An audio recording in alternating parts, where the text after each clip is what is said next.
va maintenant parler aussi de la répression parce qu'elle monte en France et puis du coup de comment peut s'adapter le mouvement non violent.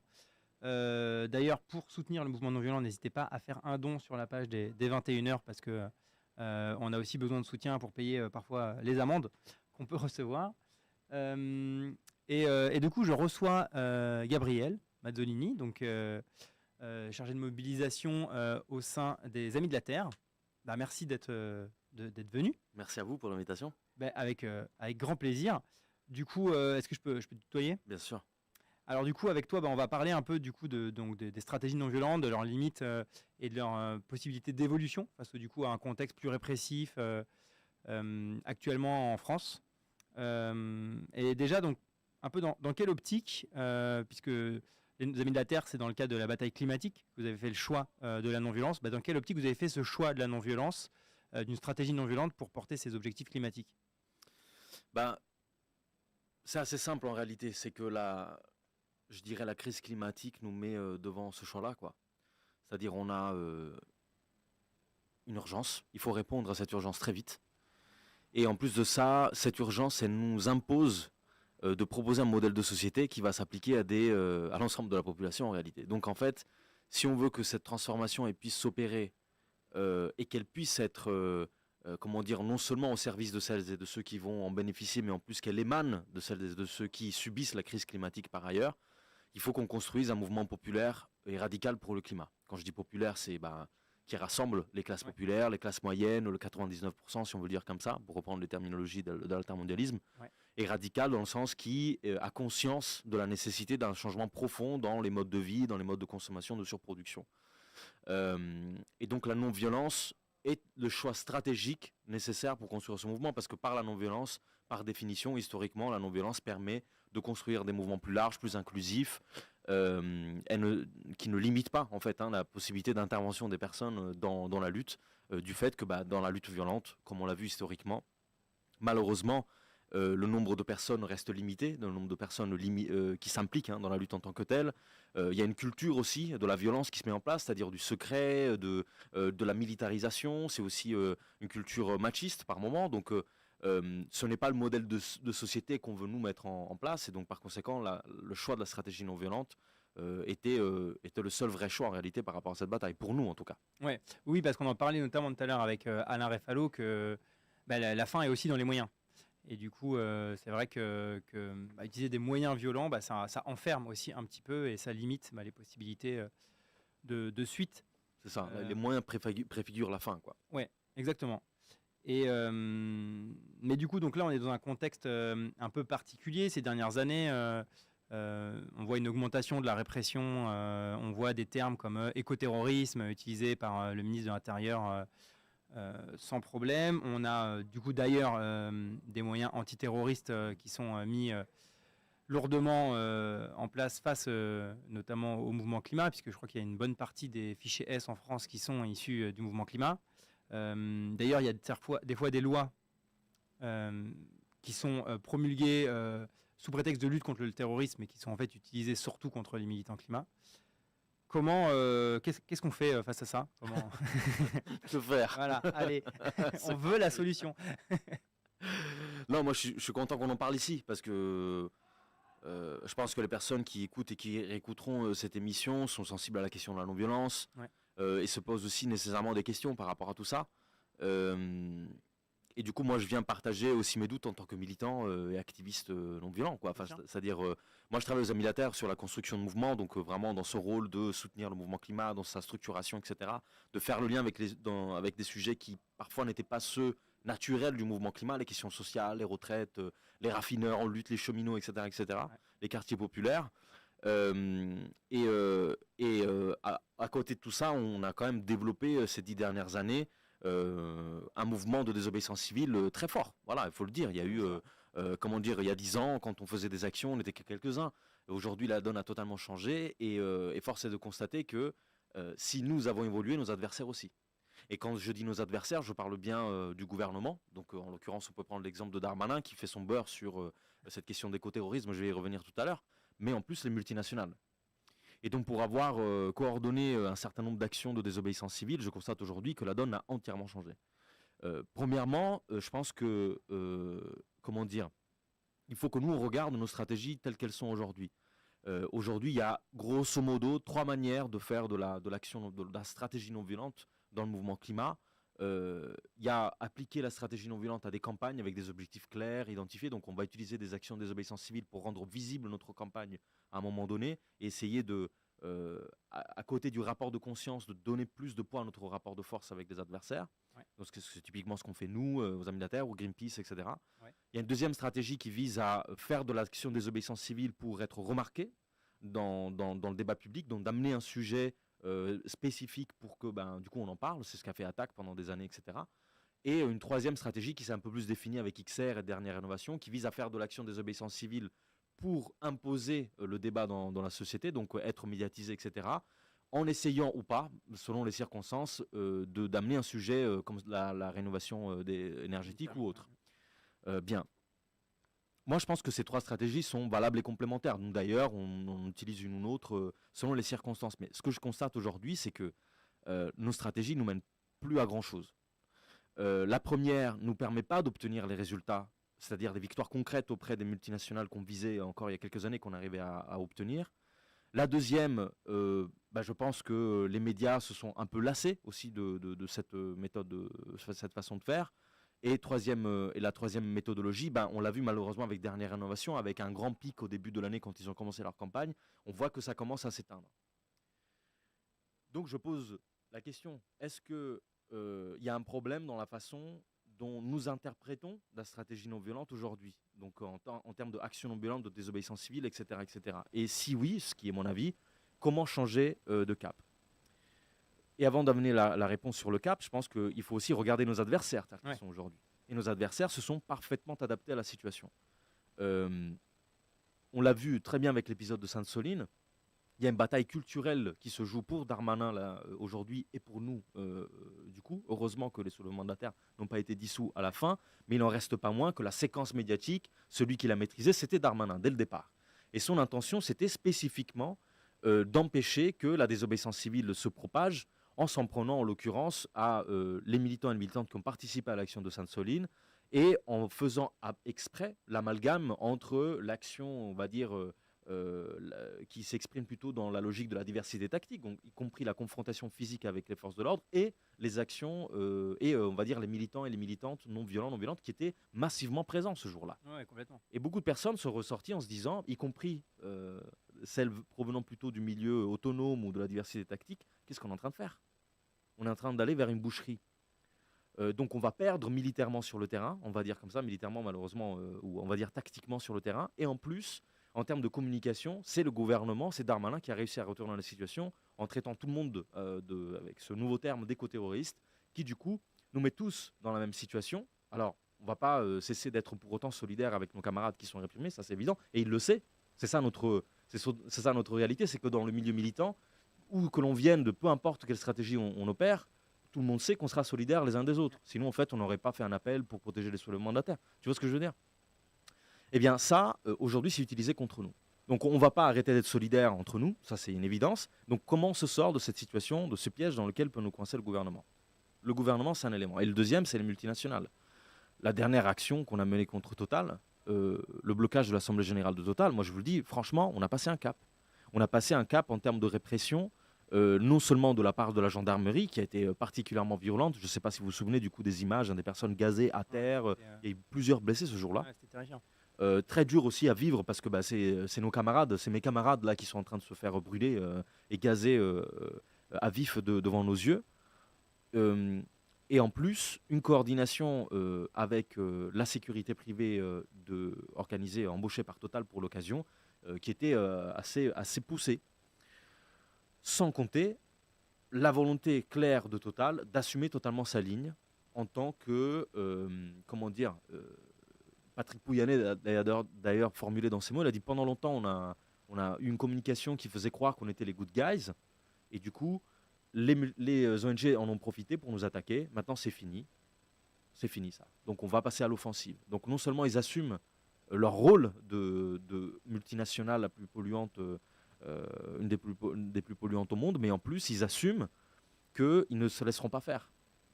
et qui vont réagir. Donc ça se traduit concrètement par une protection ultra sécurisée, militarisée de leur AG, et en plus par une stratégie juridique, puisqu'ils ont attaqué Greenpeace en justice sur la base des chiffres qu'ils avaient publiés sur les émissions qui étaient calculées autour du projet ICOP. Donc ça commence à aller très loin. Ouais. Donc sur le plan de la communication, ils assument, sur le plan juridique, ils assument, sur le plan, on va dire, sécuritaire, ils assument.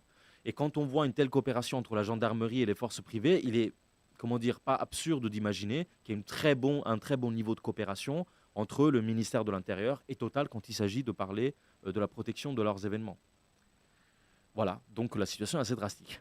Ouais, non, mais c'est clair qu'on a vraiment vu une évolution. Mais c'est vrai que sur tous les pans de la société, on en parlait avec Alain Refalo, il y a un peu une montée une sorte de fascisation, mais qui s'exprime dans les médias, dans le gouvernement, et qui fait qu'il y a un peu un débridement, effectivement, d'une réponse. Aujourd'hui, on assume tout. Tout le monde assume tout, et même les pires choses.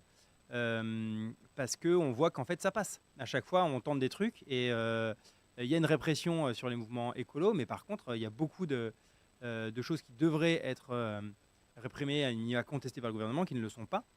Et c'est vrai que c'est une bonne question. En plus, on a un gouvernement qui est absolument sourd aux contestations sociales, puisqu'on l'a vu sur le mouvement climat, ça a quand même mis des millions de personnes dans la rue. Il y avait une convergence justement avec notamment le mouvement climat qui était très présent. Mhm. Il y avait notamment Planète Boom Boom qui seront là vendredi soir, mais le gouvernement n'a pas fléchi sa ligne une seule seconde Sur les retraites. sur la retraite.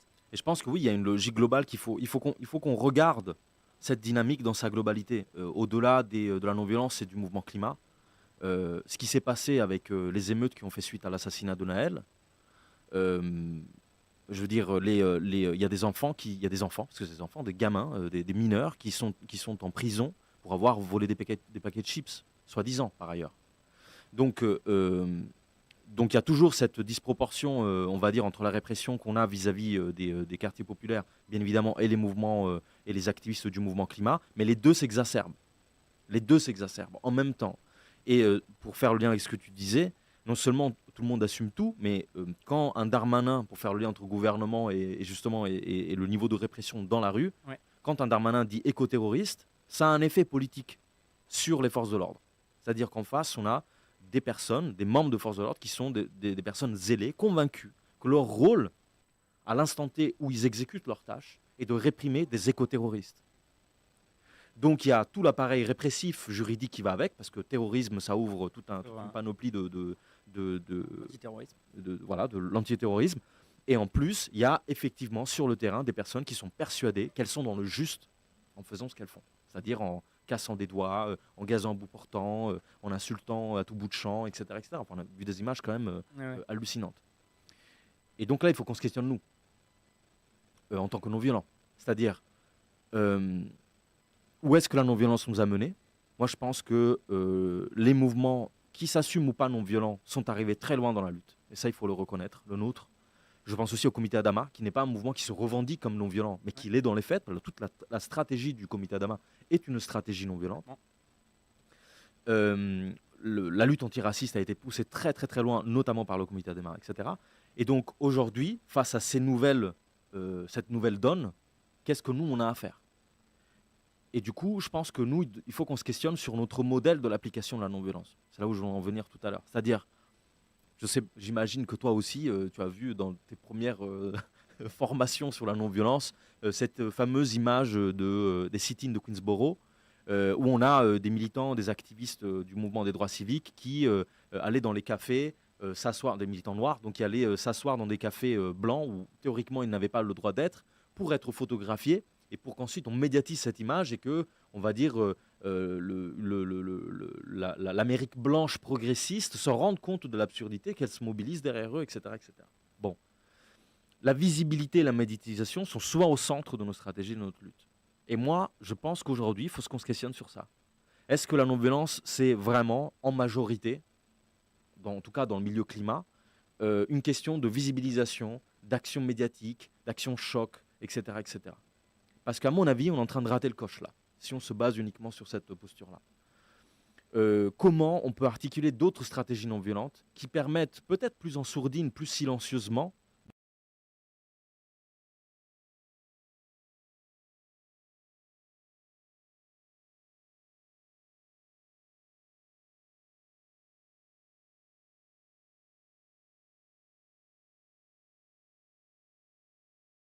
Ne se sont pas calfeutrés, en quelque sorte, dans un, dans un confort dans lequel, du coup, les liens qu'on va pouvoir faire avec des luttes sociales qui impliquent de la colère, qui impliquent de la violence, qui impliquent de l'émeute, etc., bah, en fait, on n'a plus de dialogue, on n'a plus de conversation possible. Euh, alors, je ne suis pas pour la diversité tactique, ça reste voilà, une réalité dans la stratégie non violente, parce qu'en fait, les deux ne sont pas compatibles. Mais néanmoins, je pense que dans les années qui viennent, il faut qu'on se pose sincèrement la question en tant que mouvement climat, de savoir si on est en capacité aujourd'hui d'exercer un rapport de force aussi puissant que celui qu'ont exercé les Gilets jaunes en 2018, aussi puissant que celui qu'ont exercé les syndicats pendant la mobilisation des retraites, même si on a perdu sur la question des retraites spécifiquement. Est-ce qu'on est capable de mettre en échec nos adversaires à une échelle qu'on n'a jamais vue auparavant avec notre méthodologie? Moi, je pense qu'on le peut, mais c'est le moment maintenant de commencer à poser les jalons de la réflexion et un peu d'autocritique pour pouvoir avancer, quoi. Ouais. Ouais, parce que ce que tu dis, ça me fait penser, on disait notamment tout à l'heure avec Alain Refalo qu'il y avait il y avait trois acteurs dans le conflit. Il y avait les militants non violents, la personne qui détient le pouvoir, mais il y avait aussi euh, l'opinion publique. Mais en fait, aujourd'hui, non seulement l'opinion publique, elle peut nous connaître que si elle nous voit. Or, aujourd'hui, la plupart des médias mainstream, ils parlent de nous pas, ou alors qu'en des termes de violence pour nous discréditer. Et en plus, on voit que l'opinion publique n'a plus que très peu d'effet sur les actions du gouvernement, puisque justement, on l'a vu, donc pour la manifestation en retraite, ça n'a eu aucun effet. Donc effectivement, je pense qu'aujourd'hui, il faut réorienter les actions non violentes pour que, au lieu d'essayer de pousser l'opinion publique, enfin de faire changer l'opinion publique pour qu'elle fasse changer le gouvernement, il faut plus laisser le choix au gouvernement, puisque tant qu'il a le choix, on voit bien que les choix qu'il fait. Mhm. Est-ce que tu as des idées de comment on peut faire Je m'attends pas à ce que tu aies une réponse absolue, évidemment, mais... Ben, il y a un autre élément que je voudrais rajouter, un quatrième adversaire que mentionne Saul Alinsky doit être radical, que je repensais il y a quelques jours, parce que moi je suis rentré dans le mouvement climat en lisant Alinsky. Donc ça a été un peu mon maître à penser. Et là je relisais quelques pages l'autre jour, et il dit, il y a un autre élément, un autre adversaire qu'on oublie tout le temps dans la lutte, c'est le temps. Ouais. C'est-à-dire qu'à un moment donné, le temps joue contre nous, activistes, nous, militants, etc. Le temps va creuser, on va dire, la fatigue. Le temps te fait penser, percevoir qu'on n'avance pas dans la lutte. Donc, effectivement, il y a aussi une lutte contre la montre, quoi. Comment faire? C'est une vaste question. Moi, je pense que comment dire, la solution repose en partie sur certaines choses qu'on est en train de faire maintenant, nous, à Minater, mais d'autres aussi, et en partie aussi sur d'autres choses qui restent à explorer. Euh, dans les choses qu'on est en train de faire, moi je pense que clairement, il y a une grosse différence entre le mouvement climat d'il y a 10 ans et d'aujourd'hui, c'est que effectivement les liens avec certaines catégories sociales aujourd'hui existent. Nous, on l'a fait avec les raffineurs de Grand Puy, on s'est mobilisé contre le plan social de Total. Et à ce moment-là, tout le monde nous disait, bah, en fait, c'est les raffineurs, quoi. Ils veulent faire du pétrole en France, donc c'est bizarre, vous êtes des écolos ou pas? Donc il a fallu démontrer ça, y compris dans notre camp. Il y a le lien avec les mouvements antiracistes, et notamment en 2020-2021, où pareil, on avait des personnes dans le milieu climat qui disaient, bah, en fait, pourquoi on fait de l'antiracisme? En fait, ça n'a rien à voir. Donc il a fallu expliquer, montrer les liens, aller plus au fond derrière ça. Et puis, ben, là, en ce moment, il y a par exemple une lutte qui me paraît hyper importante, c'est celle des cheminots contre la privatisation du fret SNCF. Là, vous allez me regarder les yeux barrés, genre, mais qu'est-ce que tu racontes? En fait, le fret public, ce sera un des éléments fondamentaux d'une transition écologique. Donc si on est sérieux par rapport à cette histoire de transition, il faut qu'on travaille avec celles et ceux qui sont concernés aujourd'hui par la privatisation, mais qui demain pourraient être l'acteur central d'une transition efficace et juste. En l'occurrence, les cheminots. Donc des alliances sur des objectifs clairs avec des secteurs qui ont aussi des objectifs des perspectives claires pour peser dans la bataille. Et deuxièmement, moi je pense que la question du désarmement, il faut qu'on s'en empare.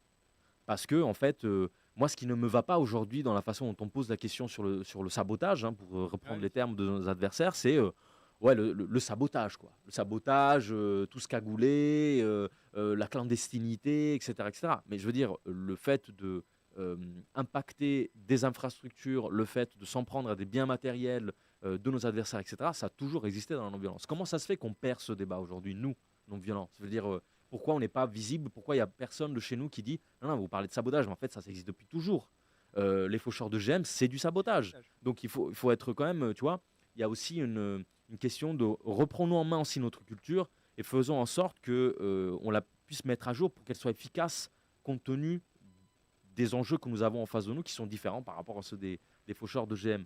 Donc oui, je pense qu'il faut saisir du débat sur le désarmement et du sabotage pour en faire une tactique, comment dire, efficace dans les actions non violentes que nous avons menées. Ce qui veut dire, du coup, les assumer à visage découvert. Ce qui veut dire, y compris, du coup, assumer les répercussions juridiques que cela signifie derrière, quoi. Hein. Donc voilà. Et puis, ben, moi, j'étais fasciné par l'engouement autour de Thomas Braille. Voilà, je vais te dire clairement, je ne pensais pas que le fait qu'un homme sur la quarantaine se mette en grève de la faim, je pense qu'il a la quarantaine, je ne veux pas me tromper, mais il a l'air d'avoir la quarantaine, donc voilà, voilà, jeune, hein, Voilà. et se mettre en grève de la faim sur un arbre, etc. Je ne pensais pas du tout, honnêtement, au départ, que ça puisse marcher dans l'opinion. Eh bien, ça a marché. Ça a marché. C'était hors de tout cadre organisationnel, ONG, etc. Ils ont fait ça à leur sauce, ils ont fait ça comme ils pouvaient, et ils ont bien fait, et je les remercie aussi du sacrifice qu'ils ont fait, parce que effectivement, dans leur lutte, ils ont réussi à cristalliser quelque chose de très puissant médiatiquement et d'un point de vue militant.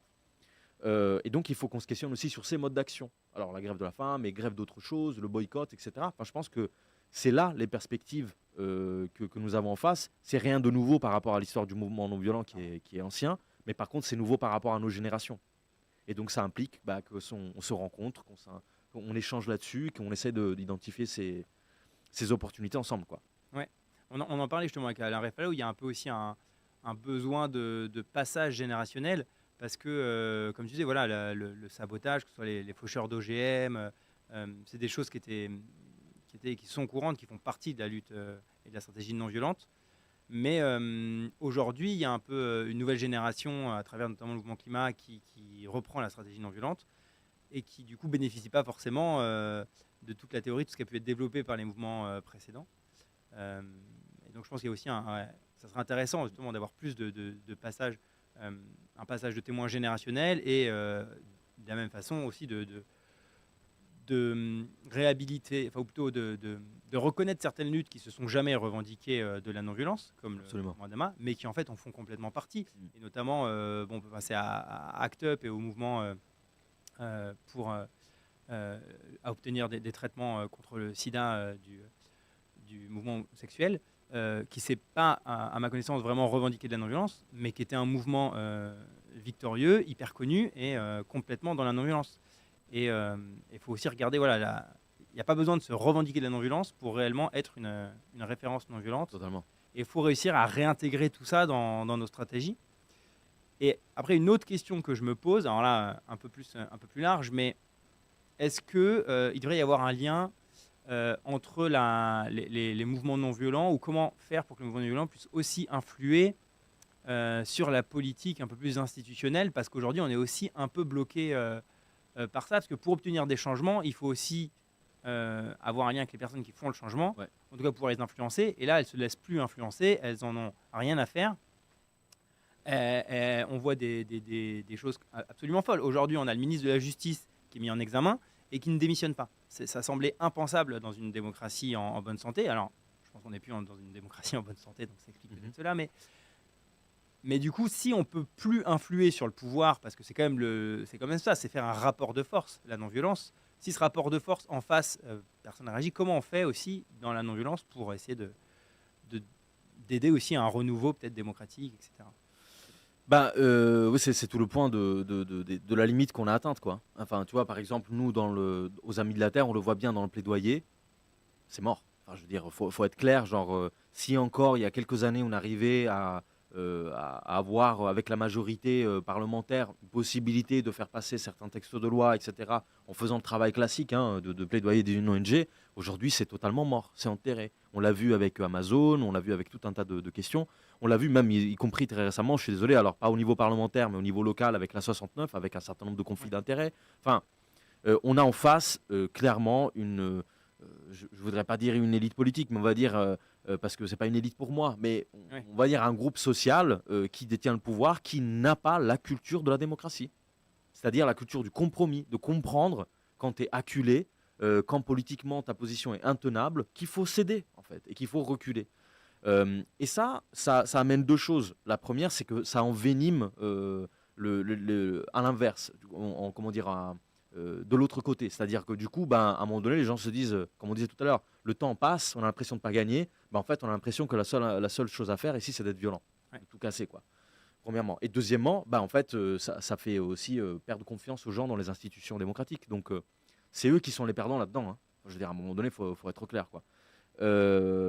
Premièrement. Deuxièmement, comment moi, je pense justement que il faut peut-être, alors pas arrêter, mais en tout cas relativiser la part qu'on donne à l'action non violente comme une action médiatique, coup de poing, etc., qui par moment peut être utile d'un point de vue économique. C'est-à-dire, voilà, quand on bloque l'Assemblée générale de Total, on est en train physiquement d'empêcher que les actionnaires votent. Alors là, le vote, il est fait en avance par les financeurs, donc il y a ça aussi à prendre en compte. Mais se dire, en fait, maintenant, essayons d'amplifier notre capacité d'action en allant chercher d'autres personnes qui ne vont pas nécessairement faire des actions de désobéissance civile, mais qui vont avoir une capacité de disruption à d'autres niveaux des entreprises qu'on vise, du gouvernement qu'on vise, etc. Essayons de nous construire au-delà de l'image qu'on se fait de nous-mêmes, c'est-à-dire au-delà de l'image de l'activisme, mais vraiment comme une organisation matricielle qui est capable organiquement de former des cadres ou des activistes en son sein qui sont en capacité de peut-être disparaître pendant 6 mois, et puis quand ils vont réapparaître, c'est eux qui physiquement vont potentiellement empêcher telle ou telle décision que va prendre Total dans une réunion spécifique, etc. etc. Je ne sais pas si c'est clair ce que je dis, mais je pense qu'en gros, il faut que, pour ce qui concerne cette forme d'action, il faut qu'on arrive à recruter aussi d'autres profils dans nos rangs, et aussi du coup à appliquer de nouvelles tactiques d'un point de vue quasi micro-campagne qui nous permettent d'être plus efficaces. Et puis à un niveau populaire, parce que l'enjeu c'est toujours de créer un mouvement populaire, et en fait c'est là que tout change. Moi je pense que là pour le coup, ce dont on a besoin, c'est que la non-violence mette un peu de côté l'idée qu'on met toujours le drapeau non-violent devant, et que du coup on soit plutôt sur des questions et du coup vers des alliances qui sont pas nécessairement celles sur lesquelles on nous attendait, tu vois. Typiquement sur la question des violences policières, mais tu vois, sur la question du logement, le fait que le mouvement climat se positionne là-dessus, clairement, il y a un an, en tout cas, il y a Dernière Rénovation, il y a nous, il y a Alternativa, Alternativa à Paris, etc., avec la Fondation Abbé Pierre, avec le DAL, etc. C'est assez particulier. Ça permet de brancher les deux secteurs, donc on va dire le secteur social, précarité, etc., et le secteur écologique, donc au niveau des alliances, mais en plus, en fait, on va parler avec des gens qui n'ont pas du tout les mêmes intérêts que nous en termes de narratif, c'est-à-dire qu'ils ne vont pas parler des ours polaires et de la température, on va parler de notre vie concrète, à tous par ailleurs, pas uniquement des quartiers populaires, à tout le monde. Oui, bien sûr. Et donc là, il faut qu'on soit capable de déployer des stratégies à échelle de masse qui rapportent des résultats pour les gens, tu vois. Mais même y compris pour toi et moi, c'est-à-dire, tu vois, moi j'ai vécu pendant 10 ans dans une passoire thermique, j'en ai marre en fait, tu vois, et j'aimerais bien que mon mouvement m'aide aussi, tu vois. Il y avait un super film là qui est sorti de Nanni Moretti, je ne sais pas si tu l'as vu, en gros, je me souviens plus du titre, mais il est sorti il y a quelques semaines, sur le parti communiste dans les années 50 en Italie. C'est le plus grand parti communiste d'Europe, etc. Alors je ne fais pas l'apologie du communisme, ne vous inquiétez pas. Chacun son opinion là-dessus, mais à un moment donné, on voit un petit maire d'un quartier populaire de Rome qui est là en train d'attendre quelque chose avec tous ses administrés dans la rue. Ils attendent le soleil en train de tomber. Et à un moment donné, tchac, les lumières s'allument dans tout le quartier. 1956, Rome. Et le narrateur a dit, en 1956, le Parti communiste amène la lumière. Ils amènent la lumière dans les quartiers populaires.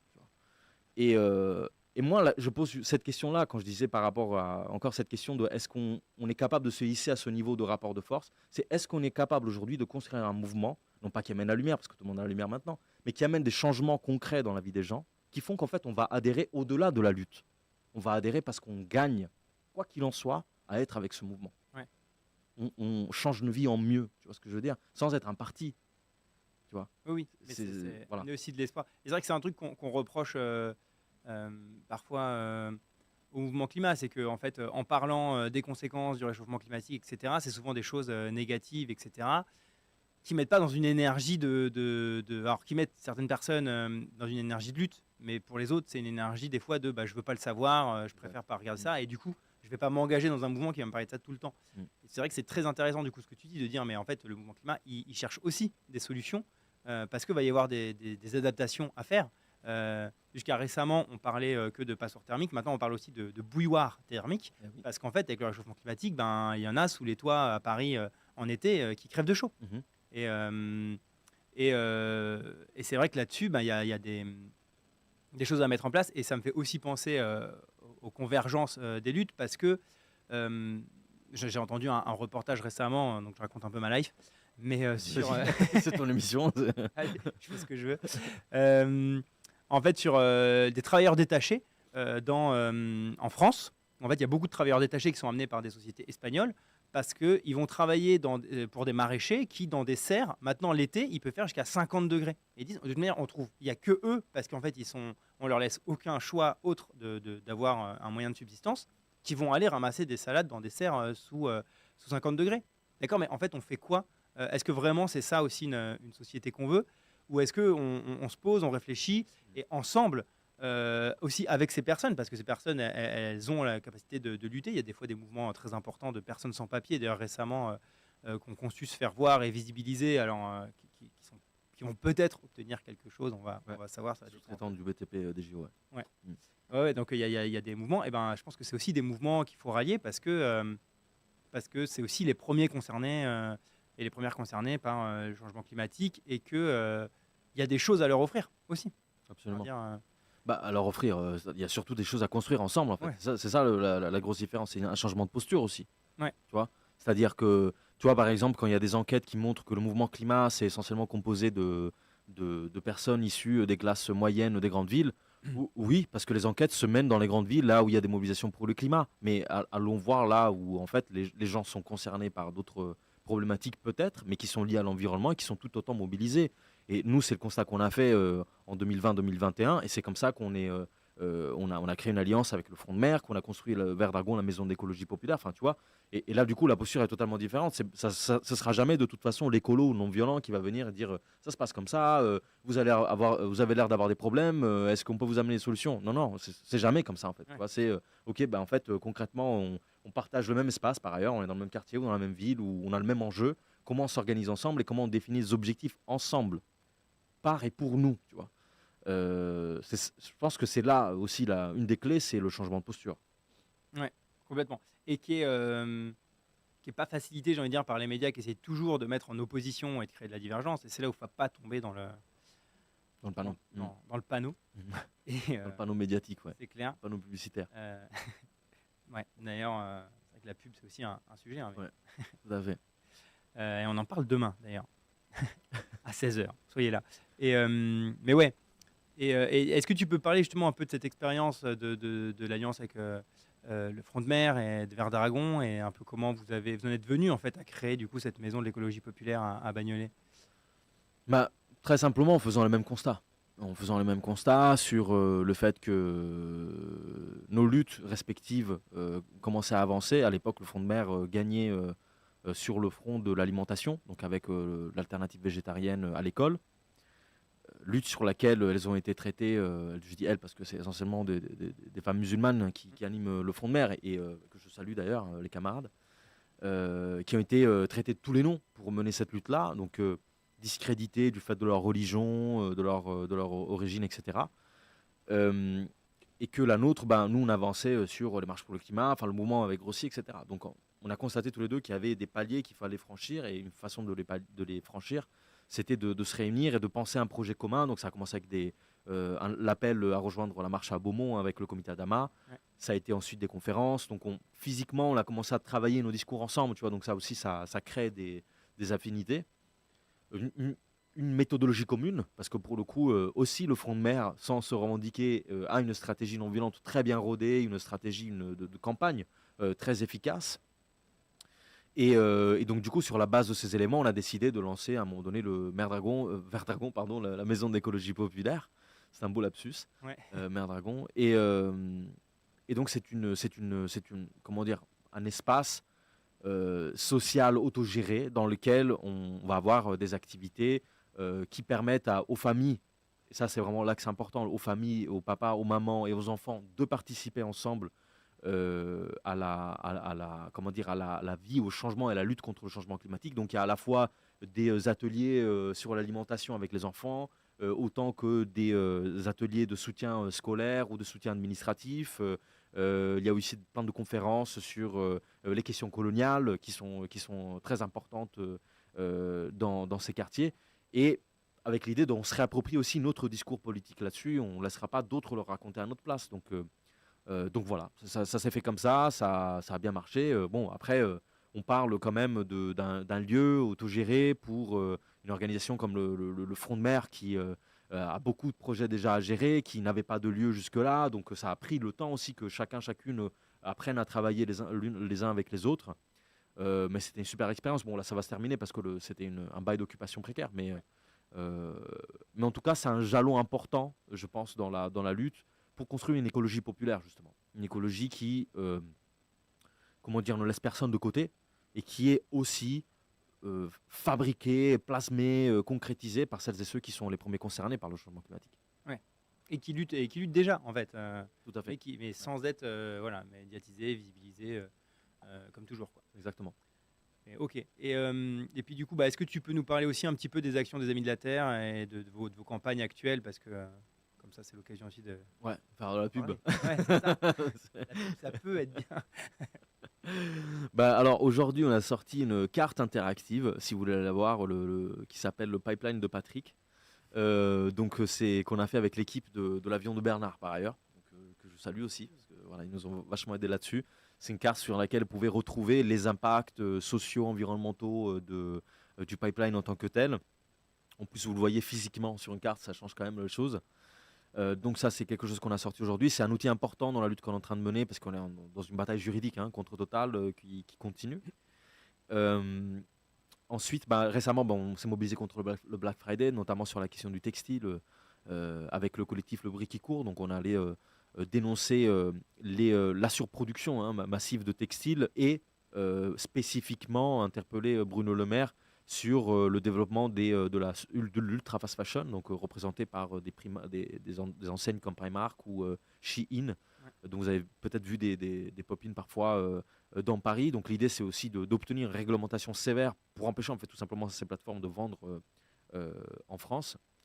Et puis il y a plein d'autres campagnes où on travaille aussi sur la question de l'accaparement des terres, sur le lien entre les banques et les énergies fossiles, sur la transition juste, donc notamment avec tout un questionnement sur le gaz comme énergie de transition, qui ne l'est pas justement. Donc Ouais. comment on démonte cette réalité-là. Donc on a travaillé un peu, on est aussi en train de travailler sur ces éléments-là.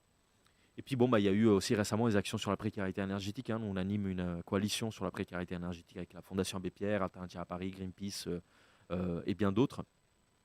Voilà, toujours avec ce souci de faire en sorte qu'on construise des mouvements derrière. Donc l'idée, c'est que oui, effectivement, on va poursuivre nos campagnes de cette façon, mais aussi l'idée, c'est de construire des communautés de premiers concernés ou de personnes actives sur les sujets que nous travaillons pour pouvoir construire dans le long terme. Ça, c'est aussi un des enjeux pour moi, c'est-à-dire cesser d'être dans le para-coup. C'est-à-dire, il y a une action, puis 2-3 mois après, il y a une action, etc. Et là, on a commencé à évoluer depuis quelques années avec une idée que les campagnes elles doivent s'ancrer dans le temps. Et donc, nécessairement, les tactiques, elles vont se déployer de façon plus lente, plus méticuleuse, mais j'espère de manière plus efficace. Ouais. Et ça, justement, tu disais, c'est pas simple du tout à faire, surtout quand on est face à des telles urgences sociales, environnementales, etc. De prendre le temps de se poser et de se dire, OK, en fait, pour être vraiment efficace, il faut prendre le temps. Parce qu'on n'aura pas un changement, malheureusement, on n'aura pas un changement immédiat. Et des fois, c'est faire aussi une partie du deuil, parce qu'on sait que le temps d'avoir les résultats qu'on espère, on aura déjà perdu une partie de la bataille, oui. Mais... de la bataille. Ça, c'est pas facile, je trouve, comme c'est un peu un deuil à faire, quoi. Oui, sûrement. Et puis, tu vois, si on en revient comment dire, aux différentes stratégies dont je parlais tout à l'heure, la stratégie celle qu'a déployée dernière rénovation, qui était très efficace en début de leur campagne, visait aussi à, tu sais, ils mettaient le décompte des jours qui manquaient. Ouais. Et le décompte, il passe, hein. Et le décompte, il roule. C'est-à-dire, à un moment donné, il faut aussi se rendre compte de ça et se rendre compte du fait que chaque dixième de degré compte. C'est-à-dire que, quoi qu'il en soit, chaque goutte de sueur versée dans la bataille, j'ai envie de dire, permet de faire reculer le destin le plus funeste, hein. Mais par contre, le décompte, il commence à s'accélérer. Et effectivement, comme tu dis, il faut faire le deuil avec ça aussi. C'est-à-dire, l'urgence climatique, elle est effectivement là. Pendant longtemps, on a dit on a entre 5 à 10 ans, hein, etc. Ces 10 ans sont en train de passer là. Donc maintenant, c'est d'autant plus pour moi une raison de se questionner sur nos méthodologies et sur comment les rendre plus efficaces pour obtenir des résultats quand même assez vite. Ouais. Ouais, on a plus le temps de pas être efficace. Exactement. Mais ouais, c'est hyper important, comme tu dis, de se questionner en permanence. Et d'ailleurs, ça me fait penser de dernière rénovation, quelque part, ils étaient vraiment pas loin d'obtenir une victoire parce qu'il y avait eu un vote à l'Assemblée d'un gros budget pour la rénovation énergétique des bâtiments et 49.3, 49.3. ciao le vote à l'Assemblée nationale et on revient au budget proposé par le gouvernement qui n'incluait pas du coup cet argent. Donc ouais, ça ramène à ce qu'on a dit aussi, c'est que en fait la stratégie, on voit qu'elle fonctionne, elle marche, elle a une réponse même au niveau parlementaire, Mhm. mais comme au final c'est le gouvernement, enfin surtout dans la Ve République qui est la France, il faut aussi s'adapter avec voilà. Et quand quelqu'un se saisit pleinement des pouvoirs qui peuvent être donnés à l'exécutif en Ve République, ben, il faut aussi qu'en face on en prenne conscience pleinement et qu'on réfléchisse. Absolument. Et je rebondis rapidement sur ce que tu disais d'organiser des petites communautés avec les premiers concernés. Ça me fait penser du coup, je crois qu'on parle de grassroots organizing et c'est notamment une des méthodologies d'action de l'Alliance citoyenne, Ouais. qui seront là, qui est aussi un membre de Non-Violence 21 et qui seront là pour les victoires de la non-violence vendredi à 17h. Et c'est vrai que c'est une stratégie qui est assez intéressante et qui n'est peut-être pas encore très connue. Et c'est vrai qu'il est très peu médiatisé, mais qui a permis d'avoir quelques victoires récemment.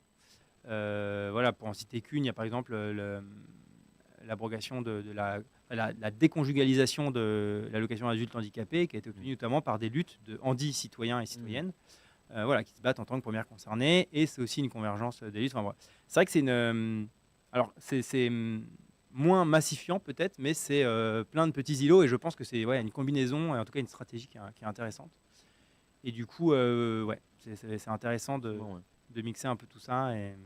Oui, ça fait partie des éléments que je mentionnais tout à l'heure. Ouais. Créer des communautés de résistance, quoi. Ouais. Et ça permet aussi de diffuser la stratégie non violente. Et je pense, alors peut-être que je me leurre, mais que si on utilise cette action pour se battre d'abord pour ce qui nous concerne plus directement, si à un moment on obtient victoire, on se dit que on peut maintenant ensuite utiliser aussi ses connaissances et c'est vrai, pour changer d'autres choses un peu plus loin. Parce que c'est sûr que quand on est, on dit souvent, quand on est dans une urgence de survivre, c'est compliqué de penser à très long terme.